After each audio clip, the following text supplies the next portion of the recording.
सबकी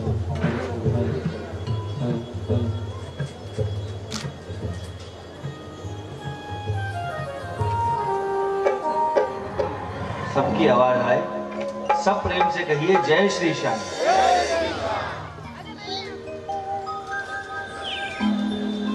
चंदेरिया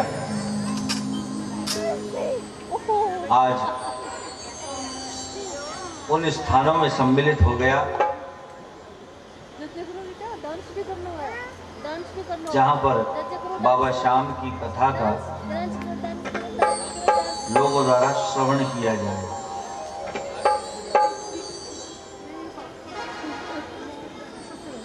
लगातार कितने वर्षों से मेरा यहाँ आना हो रहा है।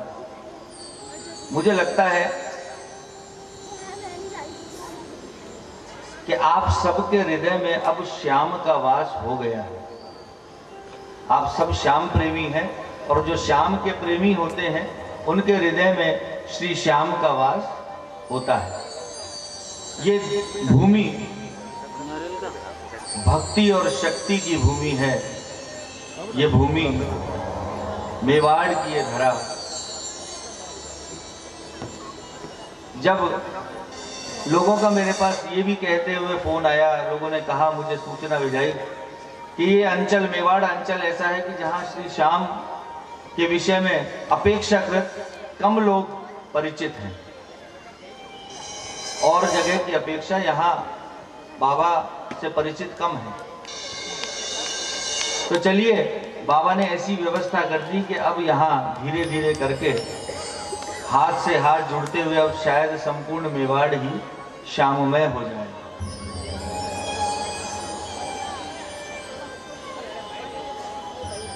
हमारा उद्देश्य, हम बाबा के प्रेमी हैं और जो लोग कहते हैं कि बाबा का प्रचार होना चाहिए, मैं उनसे कहना चाहता हूं कि हमें प्रचार करने की आवश्यकता नहीं है।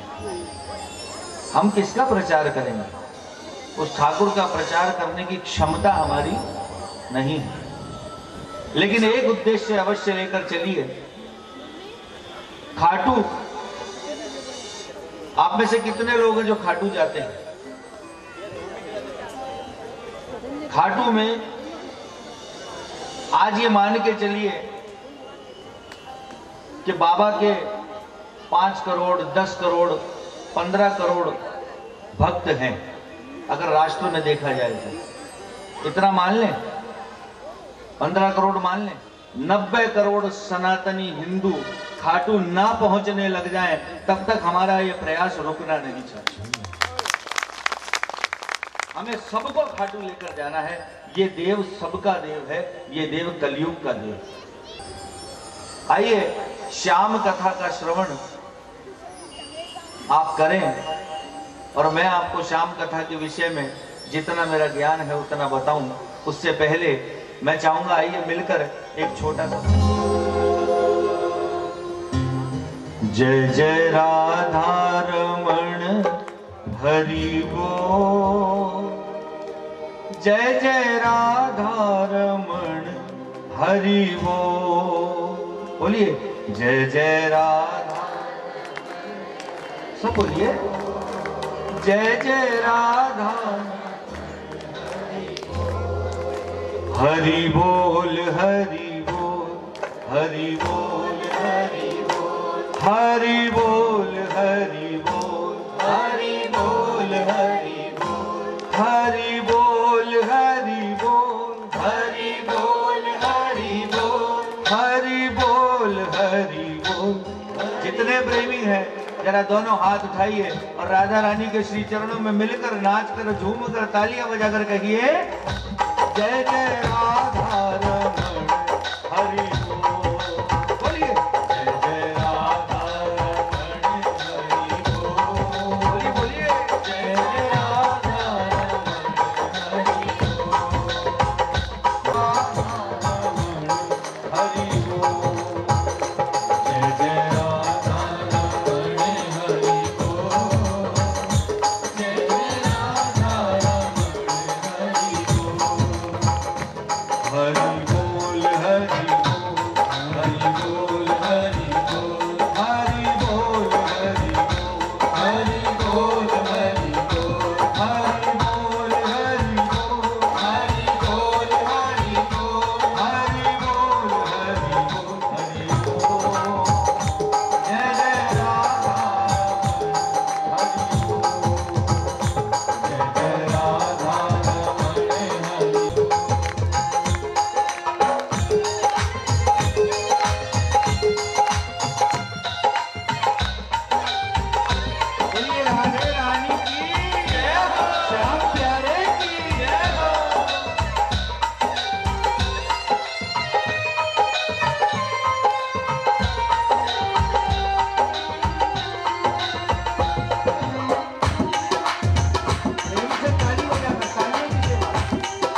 तेरा बोले राधे कृष्णा, तन तेरा बोले, मन तेरा बोले राधे कृष्णा, तन तेरा बोले राधे कृष्णा, मन तेरा बोले राधे कृष्णा, तन तेरा बोले राधे कृष्णा, मन तेरा बोले राधे कृष्णा। जय जय राधा रमण हरि बोल, जय जय राधा रमण हरि बोल, हरि बोल, हरि बोल, हरि बोल, हरि बोल, हरि बोल, हरि बोल, बोलिए बोलिए बोलिए, हरि बोल।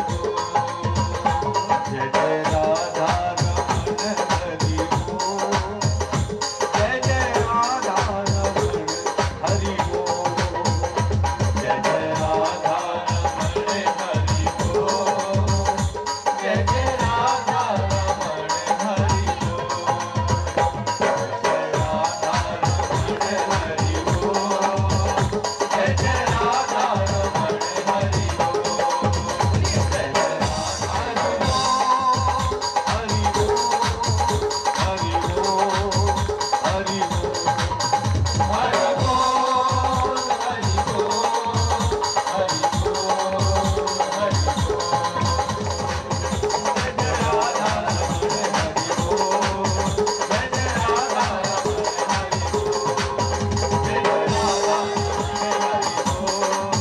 रमण हरि बोल, जय जय राधा रमण हरि बोल, जय जय राधा रमण हरि बोल, जय जय राधा रमण हरि बोल।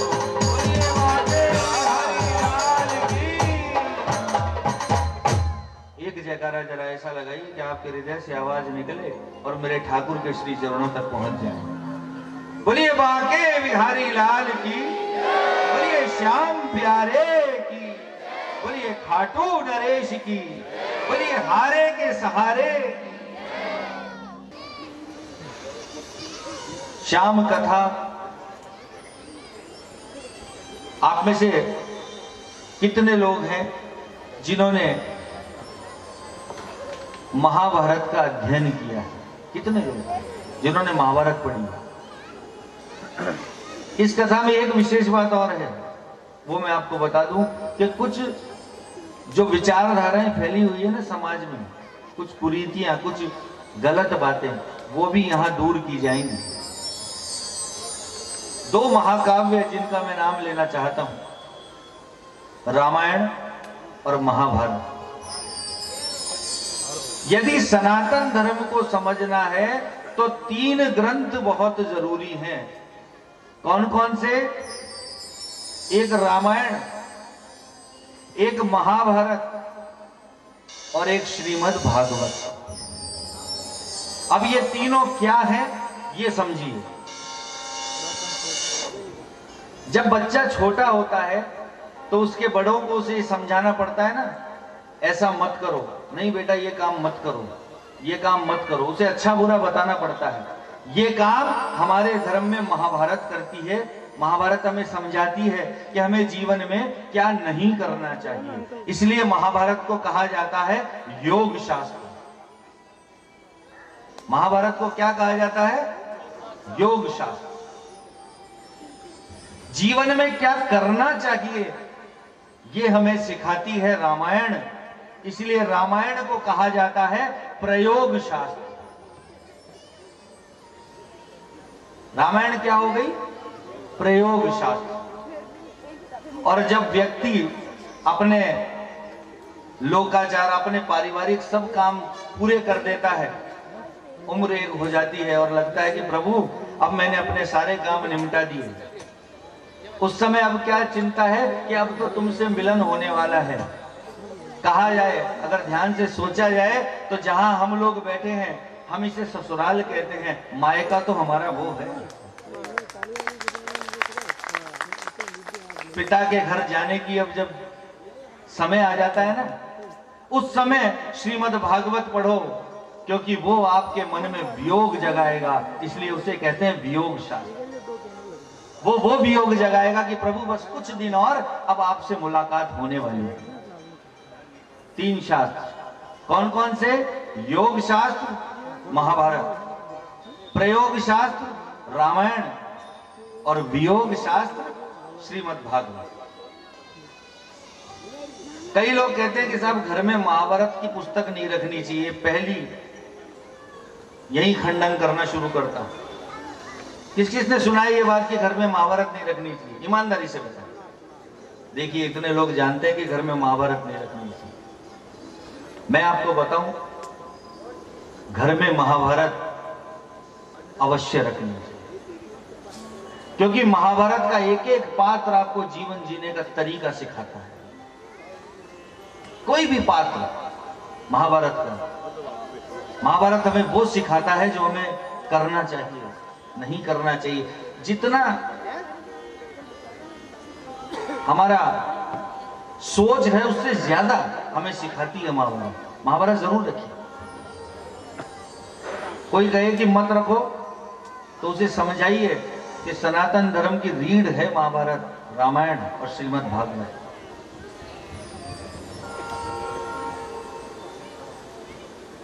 महाभारत एक ऐसा महाकाव्य है, महर्षि वेदव्यास द्वारा रचित ये महाकाव्य है। उसी महाभारत से निकली ये श्याम कथा है, और उसी महाभारत का एक पात्र जो आज हमारे बीच में हमारा श्याम बन के बैठा है।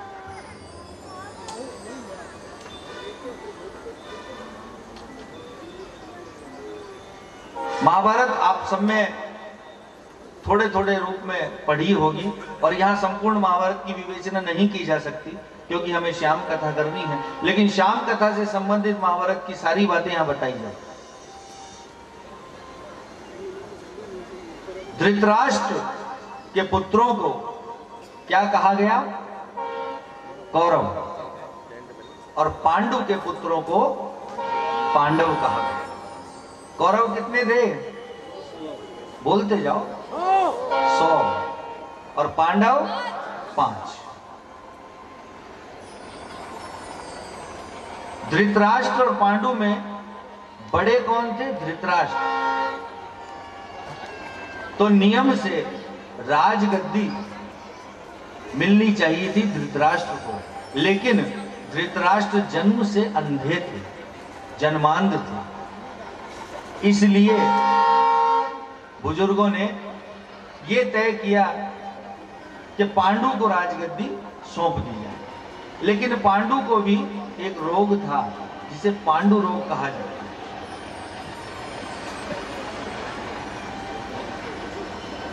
पांडु अधिक समय तक जीवित नहीं रहे, और जब उनका देहावसान हुआ, स्वर्गारोहण हुआ, उसके बाद धृतराष्ट्र को उनके जगह पर गद्दी पर बैठाया। लेकिन वास्तविक हस्तिनापुर के जो वास्तविक सम्राट थे वो कौन थे? सम्राट पांडु। इसलिए भविष्य में पांडु के ज्येष्ठ पुत्र यानी कि युधिष्ठिर को गद्दी मिलनी चाहिए।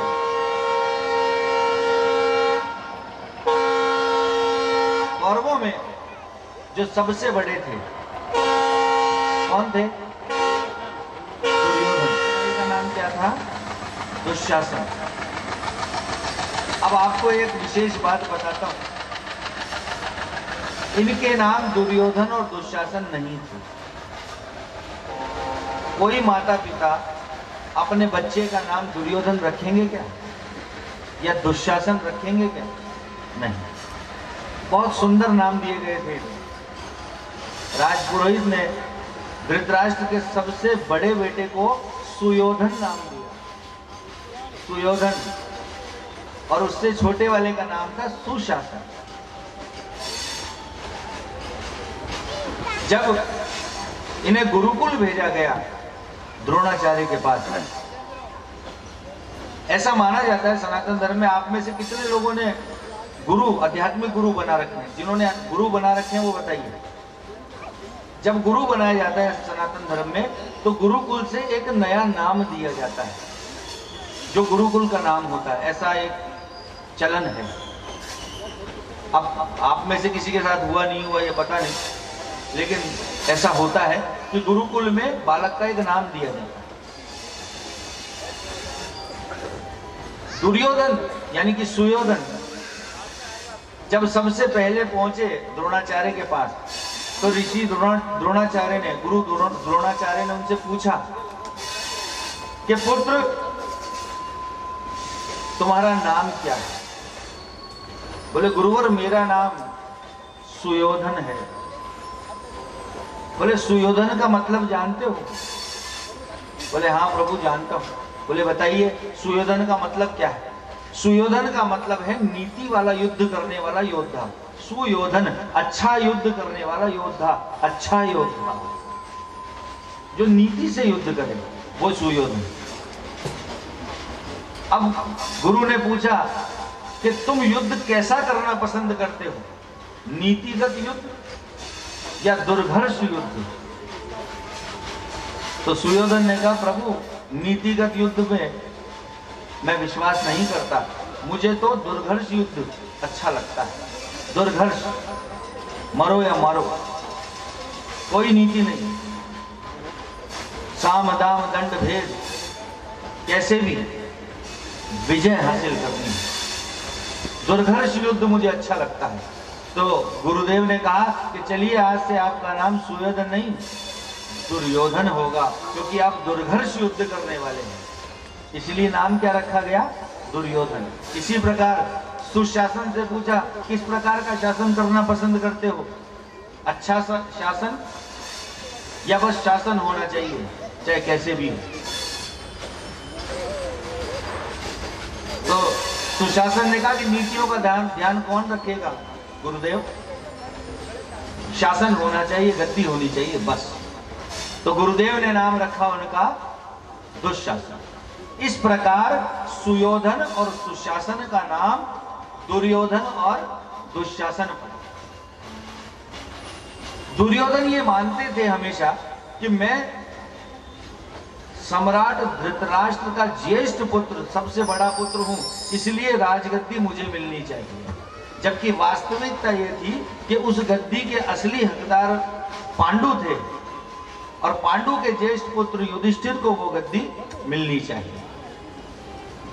देखिए आपको एक बात और बता दूं, महाभारत की ये जो कथा मैं आपको कहने जा रहा हूं, ये द्वापर के उस समय की है जबकि कलयुग का आगमन बस होने ही वाला है। द्वापर का अंत होगा और कलयुग आएगा। तो कलयुग ने अपना प्रभाव छोड़ना शुरू कर दिया है, राजगद्दी की लड़ाई। ये द्वापर की नहीं है, ये कलयुग की लड़ाई। कलयुग ने प्रभाव भेज दिया द्वापर में, पहले ही पहुंचने से पहले। जैसे कोई बीमारी आने से पहले लक्षण आते हैं, उसी प्रकार कलयुग के आने से पूर्व कलयुग के लक्षण पहुंच गए। दो भाई आपस में लड़ रहे हैं गद्दी के लिए, राजगद्दी के लिए। और वास्तविकता में देखा जाए तो भाई दोनों नहीं लड़ रहे हैं। युधिष्ठिर तो लड़ना जानते ही नहीं, वो धर्मराज थे, उन्हें अपने भाइयों से अत्यधिक प्रेम था, उन्हें राजगद्दी से कोई मोह नहीं था। राजगद्दी नहीं चाहिए, आप भाई को देना चाहो दे दो, कोई बात नहीं। लेकिन उस समय के जो ज्ञानी वृद्ध लोग थे, पितामह भीष्म, द्रोणाचार्य, कृपाचार्य, महात्मा विदुर, ये सब नीति के अनुसार युधिष्ठिर को गद्दी देने के पक्ष में।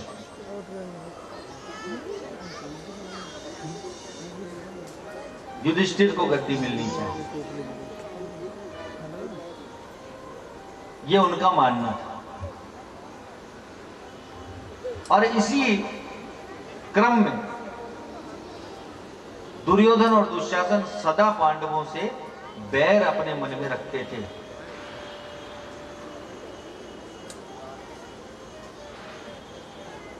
श्याम कथा की उत्पत्ति यहीं से होती है। यहीं से, और कैसे होती है अभी धीरे धीरे आप समझ जाएंगे।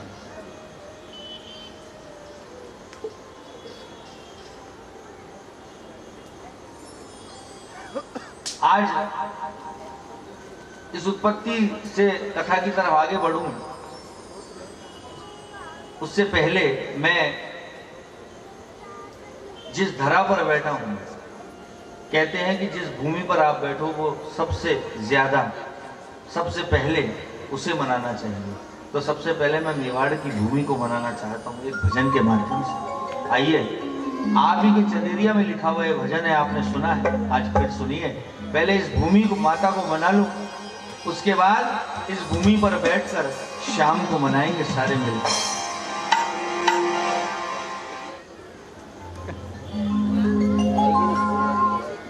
भूमि को मेरा बारंबार प्रणाम, धरा मेवाड़ की बड़ी महान। आप लोग भी कहिए ना एक बार, जितने प्रेमी है जरा मिलकर भजनों का आनंद ले, साथ में गाए, बड़ा आनंद आएगा। कहिए, धरा मेवाड़ की बड़ी महान, धरा मेवाड़ की बड़ी महान। कोशिश कीजिए आपकी आवाज मुझे तक पहुंचे। कहिए, धरा मेवाड़ की बड़ी महान, धरा मेवाड़ की बड़ी महान। सिंहों की भूमि को मेरा, सिंहों की भूमि को मेरा बारंबार प्रणाम, धरा मेवाड़ की बड़ी महान, धरा मेवाड़ की बड़ी महान, धरा मेवाड़ की बड़ी महान, धरा मेवाड़ की बड़ी महान, धरा मेवाड़ की बड़ी महान, धरा मेवाड़ की बड़ी महान। जरा दोनों हाथ बोलिए अपनी भूमि के लिए, अपनी मातृभूमि के लिए, जरा दोनों हाथ और ताली प्रेम से। हाँ,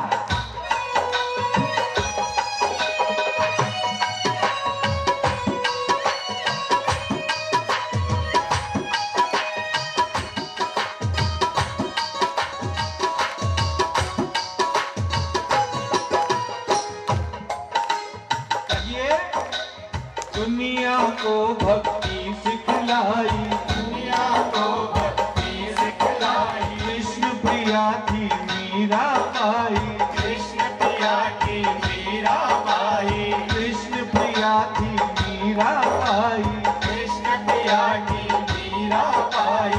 शाम नाम ले विष भी पी गई, शाम नाम ले विष भी पी गई, शाम नाम ले विष भी पी गई, शाम नाम ले विष भी पी गई। भक्तों की वो शान, धरा मेवाड़ की बड़ी महान, धरा मेवाड़ की बड़ी महान, धरा मेवाड़ की बड़ी महान, धरा मेवाड़ की बड़ी महान।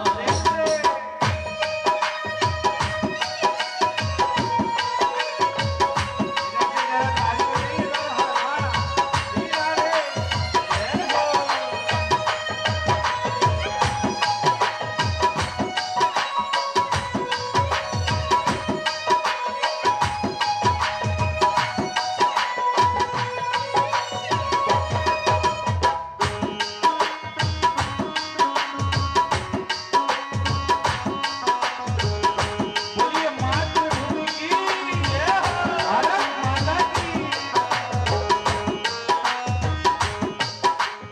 और कितने ही कष्टों को झेला, कितने ही कष्टों को झेला, कितने ही कष्टों को झेला, कितने ही कष्टों को झेला। आनर सिंह प्रताप अकेला, आनर सिंह प्रताप अकेला, आनर सिंह प्रताप अकेला, आनर सिंह प्रताप अकेला। स्वयं मिट गया मिटने दीना, स्वयं मिट गया मिटने दीना, स्वयं मिट गया मिटने दीना, स्वयं मिट गया मिटने दीना। मातृभूमि की आन, धरा मेवाड़ की बड़ी महान, धरा मेवाड़ की बड़ी महान।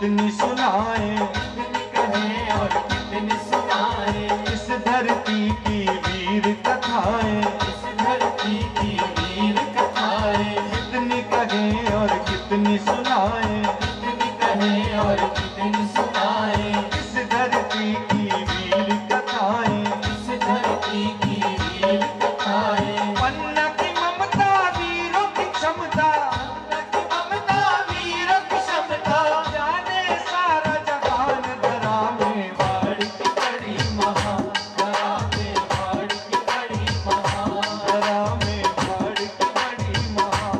धरा में बाढ़ की बड़ी महान।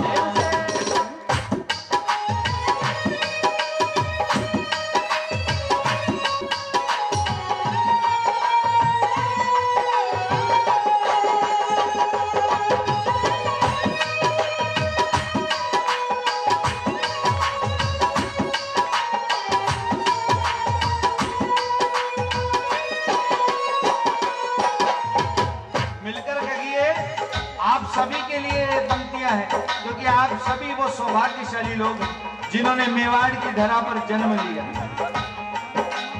जो यहाँ जन्मा वो बड़ भागी, जो यहाँ जन्मा वो बड़े भागी, जो यहाँ जन्मा वो बड़ भागी, जो यहाँ जन्मा वो बड़े भागी, रज मस्तक पर जिनके लागी, रज मस्तक पर जिनके लागी, रज मस्तक पर जिनके लागी, रज मस्तक पर जिनके लागी। कहता सुनील के गर्व करो तुम, कहता सुनील के गर्व करो तुम, कहता सुनील के गर्व करो तुम, कहता सुनील के गर्व करो तुम, और करो यश गान धरा में बाढ़ की बड़ी महान, धरा में बाढ़ की बड़ी महान, धरा में बाढ़ की बड़ी महान, धरा में बाढ़ की बड़ी महान, धरा में सिंहों की भूमि को मेरा, सिंहों की भूमि को मेरा, सिंहों की भूमि को मेरा, सिंहों की भूमि को मेरा, बारंबार प्रणाम धरा में बाढ़ की बड़ी महान, धरा में बाढ़ की बड़ी महान, धरा में बाढ़ की बड़ी महान, धरा में बाढ़ की बड़ी महान, धरा में बाढ़ की बड़ी महान, धरा में बाढ़ की बड़ी महान, धरा में बाढ़ की बड़ी महान। बोलिए मातृभूमि की। आप सभी बड़े सौभाग्यशाली हैं, इस वीरों